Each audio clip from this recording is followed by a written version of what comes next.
This is something, there we go. Okay.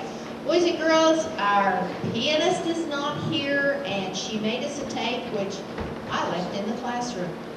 And we have some actors, and some of the people who practice were sick, and they're not here. So we're going to be kind of disorganized this morning, but we're going to show some flexibility, and we're going to give it the old Garfield try. I guess we need to find out about birthdays. Is there any birthdays today, or tomorrow, or Sunday? Any birthdays? 3 days with no birthdays? Jeepers.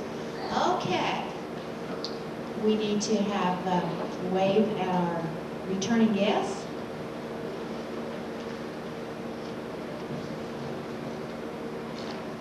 And do we have anybody new to introduce?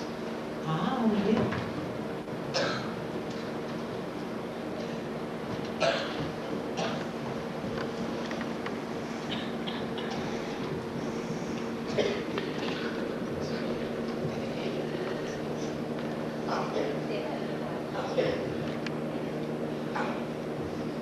This is Mrs. Bromley, and she's the guest teacher for PE.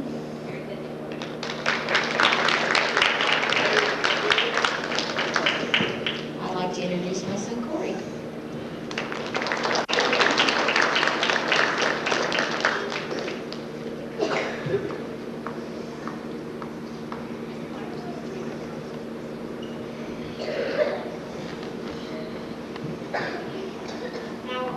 We're now ready for the announcements.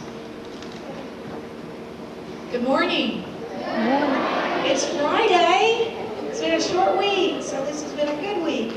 Your lunch choices are today, I know them today, so it's not a surprise, cheese pizza or a burrito or sandwiches or salads.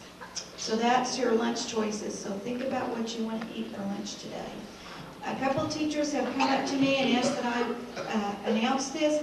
The pencils have become a problem. You're coming to school, you're coming to the gym after the bell rings, and then you leave the gym without permission to go buy a pencil. And then you're late.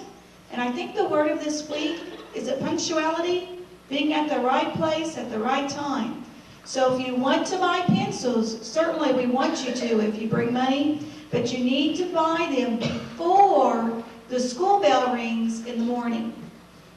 After the school bell rings, you cannot leave to go buy a pencil. Buy it before the school bell rings in the morning. Hey guys, Miss Linda and I are really looking forward to student council on Monday, so don't forget. Are there any more announcements? Peyton?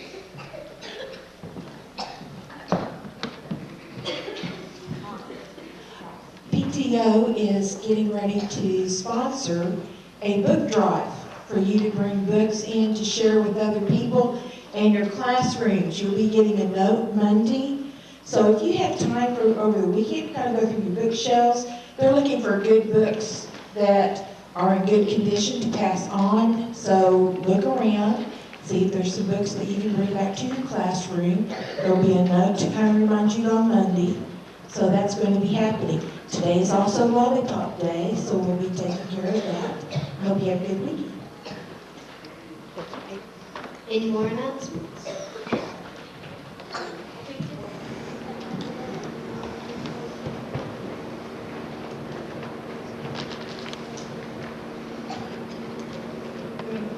Saturday we have a basketball team. The grade girls have a basketball team on Saturday at 8 o'clock at Woodlands. Saturday, 8 o'clock at Woodlands. Come support 4th grade girls.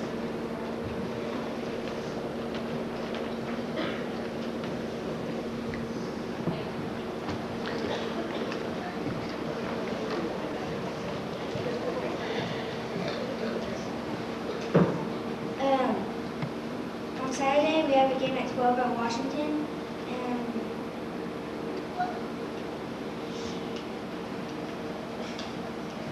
we had a game yesterday and we lost by 1, but it was our highest score that we got. It was 15 points.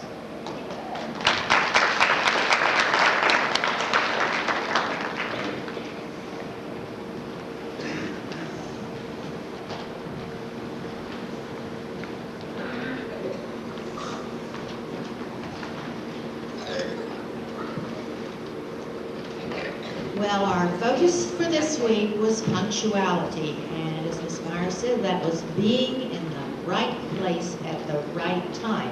The most important part, I think, is the time in punctuality. You've got to be where you're supposed to be, but you have to be there at the right time. So if you're 5 minutes late, you're not being punctual. And if you are 5 minutes late and there are 5 people waiting for you, you've wasted 25 minutes. Well, actually 30, because you've wasted 5 minutes for each of those 5 people who were waiting, as well as your own 5 minutes. So the word is punctuality. Hold it up there, Amber. And we talked about different I wills this week. One thing we talked about was being in the right place at the right time. That's this one. We talked about that a lot. Another one we talked about was plan a daily schedule and keep it. We do have a schedule, don't we? We go to PE at certain times. We go to music at certain times. We start our reading at certain times. We start school at a certain time. And we talked about doing our work ahead of time. We said that every job has a beginning, a middle, and an end, just like a race. And we wouldn't sit on the start line while everybody else took off and then expect to be finished at the finish line with everybody else. And our lessons and all the jobs we do are the same as that. And let's not fall into the trap of just one more. Grown-ups are real bad about this. They think, well, I can do just one more thing, or I've got time to finish this one little deal before I leave, and then the next thing you know, they're late. Kids aren't so bad about that.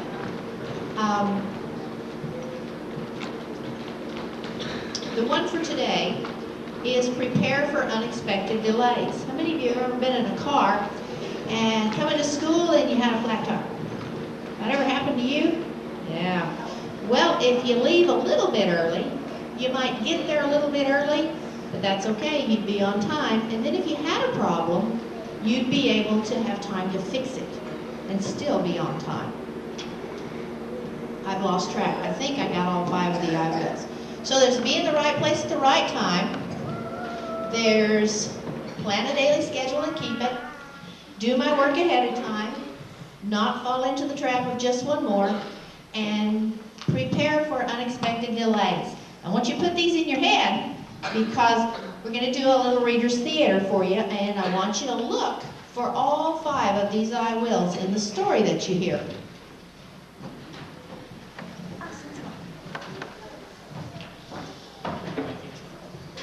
The boys and girls will be reading their parts. They haven't had a lot of time to practice because it's a real short week, and some of us have never seen this before because we weren't planning to do it. Someone else was, and they're not here.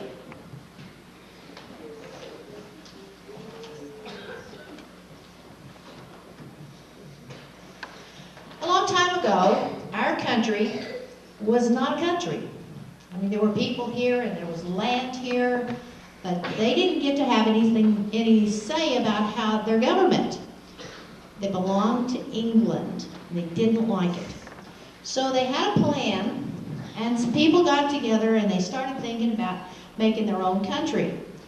There were some really important people that did this, and you've heard their names in different times over the years, and you'll study a lot about them as you grow older.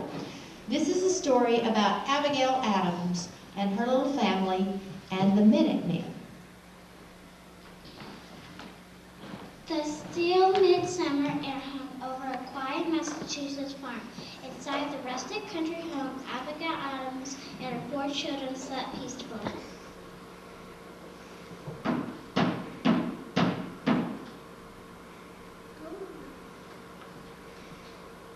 What? What's that?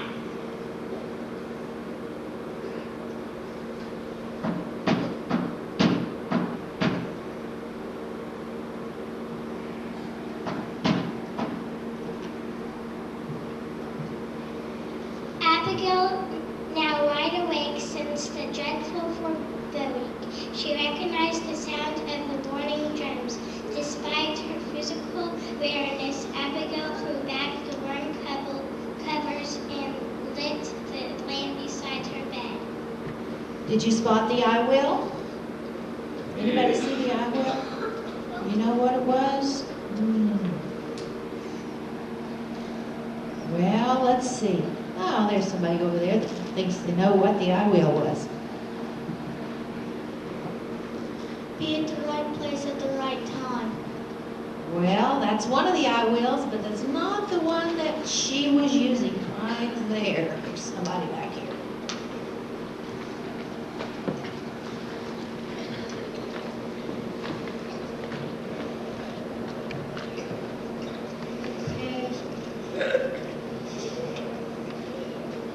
He said be prepared, and that's a good one too, but actually, Abigail didn't fall into the trap of just one more. What could she have done right there?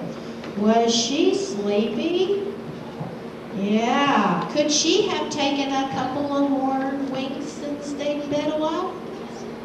That's probably. The I will there would have been to not fall into the trap of just one more.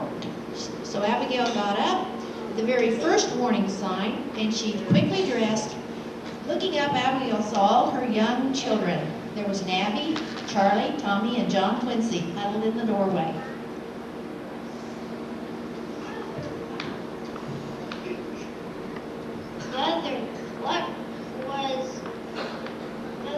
What are those noises?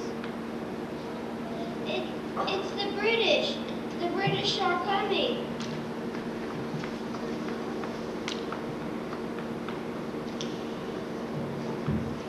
Is that true? Yes, the British are coming. The drums are the Minutemen. When they hear the drums, they have 1 minute to be on their way. What are we gonna do? We are going to help the Minutemen. John Quincy chop and stack the wood from the stove. Nabby, sweep the floor. Charlie, you and Tommy bring in the fresh water from the well. So it wasn't yet dawn. The whole family pitched in to do the chores before the Minutemen arrived. Okay, there was another I will. Because it'll take us all morning to do this, if I could come out and get your answers, what I want you to do is think about the I wills and then lean over to a neighbor and whisper which one you think that was. I'll give you just a second. Whisper to your neighbor. Which one of the I wills was that? Okay, Abigail saw the need to keep a daily plan, and even in unusual circumstances, so she told the boys and girls to do these things that they always do on the days when they get up. As the family finished their tasks, Abigail noticed one wagon and then a second passing by their home.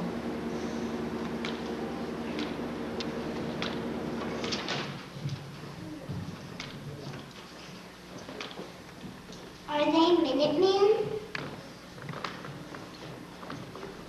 No, they are neighbors and friends who have heard the drums and have packed up their belongings to leave.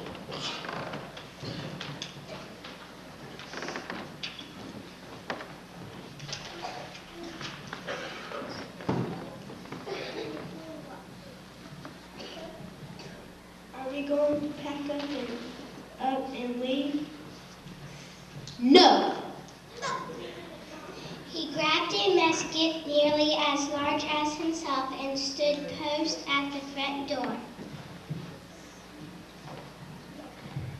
What will happen to us? Nothing. The Minutemen will protect us. They will be in a hurry, so we will have to be ready when they come. We are going to fix them breakfast, and we can't keep them waiting. Who are the Minutemen? The Minutemen are ordinary farmers and shopkeepers committed to fighting for freedom. The future of our country rests on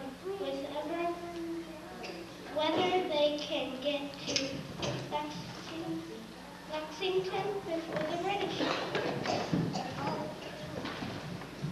Before long, the smell of coffee filled the air and porridge bubbled in a huge iron pot hanging over the fire. Breakfast was ready, and not a moment too soon. As Abigail put out the last spoon, she heard the sound of more drums.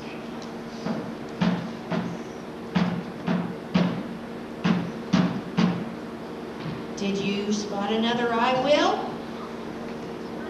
Think about it and whisper to your neighbor. Which I will do you think you heard this time? Whisper to your neighbor.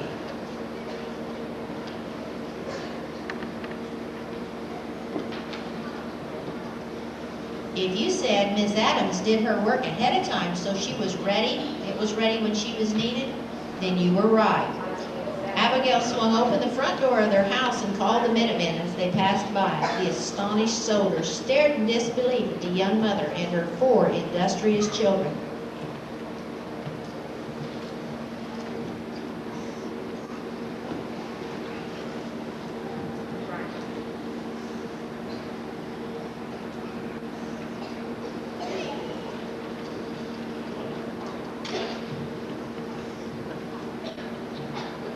What are you doing here? Everyone else has left. We made you all breakfast. Shaking their heads in disbelief, the Minutemen crowded around the door. Abigail and the children handed out coffee and steaming porridge to the men as they grabbed a bowl and hurried on their way. Did you spot another I will? There was one there. Whisper to your neighbor if you think you know which one it was.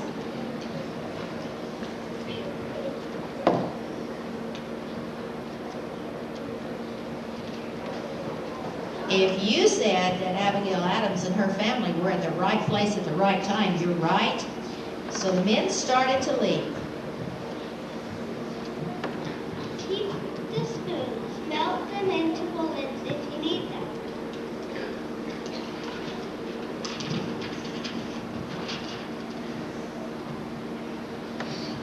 Abigail couldn't believe her own words. This was her finest pewter tableware. However, if she kept the spoons for herself, the soldiers might lose precious hours searching for pewter. Miss Adams, realizing their freedom was far more important than her spoons, quickly gathered the remaining utensils.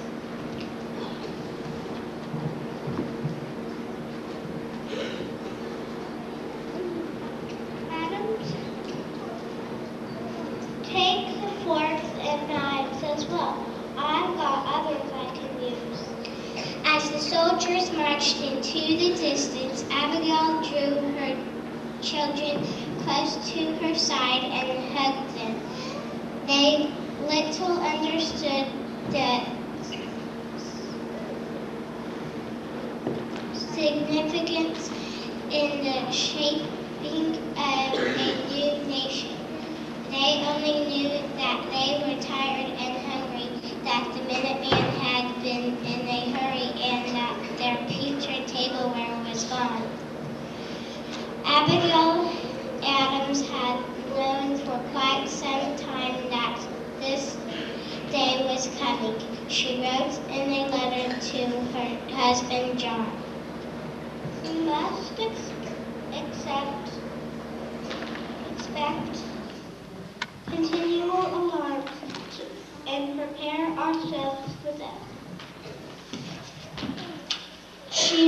She knew that the war with the Great Britain would bring many unexpected changes to her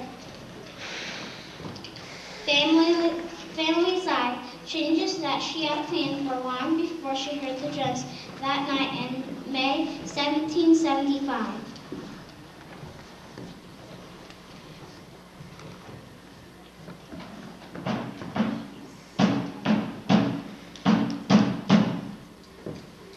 Did you spot the last I will? Whisper to your neighbor. Tell them what it was.